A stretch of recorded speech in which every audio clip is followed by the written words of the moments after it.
Hi, this is Teacher Fikri, and today I'm going to teach you on how to do this activity, sitting and reaching object. So sitting on the chair while reaching object on the table with prompting gesture.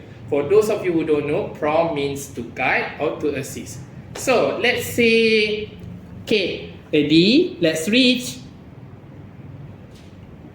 3, 4, 5, 6, 7, 8, 9, 10. So this is the moment where you can prompt with gesture by just tap.